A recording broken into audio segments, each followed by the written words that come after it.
Hello' গাইছ, এতিয়া আমি উপস্থিত আছোঁ লাইলুৰি হাইস্কুলত আৰু ছাত্ৰ ছাত্ৰীবিলাকক মানে ছাৰে কেনেকৈ পঢ়ালে আজি আপোনালোকৰ সন্মুখলৈ কেইবাটা প্ৰশ্ন কৰিম। আপোনালোকে চাম ল'ৰাবিলাকে কেনেকুৱা প্ৰশ্নৰ উত্তৰ দিব পাৰে। আহক, প্ৰথমে আমি এই কাক ধৰি মানুহ বিচাৰি পোৱা নাই।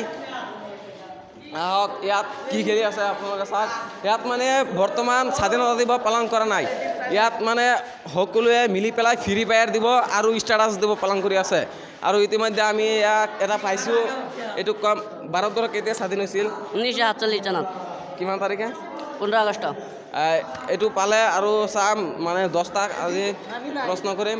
আটাহাৰালি এই আছাক আটাহাৰালিক প্ৰশ্ন কৰিম, কিন্তু ছাত্ৰ ছাত্ৰীবিলাক ইমানে বেয়া যে প্ৰশ্ন কৰিলে উত্তৰ নিদিয়ে। আৰু ইয়াত আছে আমাৰ মৰমৰ জেয়াৰুলক প্ৰশ্ন কৰিম। ভাৰতৰ কেতিয়া স্বাধীন হৈছিল? 1947 চনত। আৰু কাৰ নেতৃত্বত হৈছিল?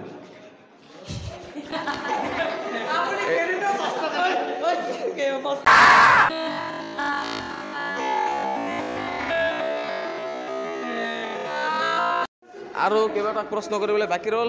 কেমেৰামেন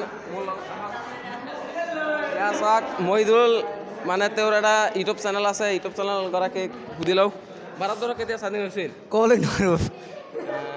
এই মুখখন দেখি দিয়া, মুখখন দেখুৱাই দিয়া। এই চাইছেতো আপোনালোকে মুখখন।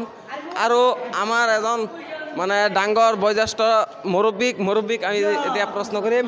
এই মুৰব্বী গুচি গ'ল। ইয়াতে ভিডিঅ' নহ'ব, এইটোৱে কথা কৈ। হ'ব। 2 hours later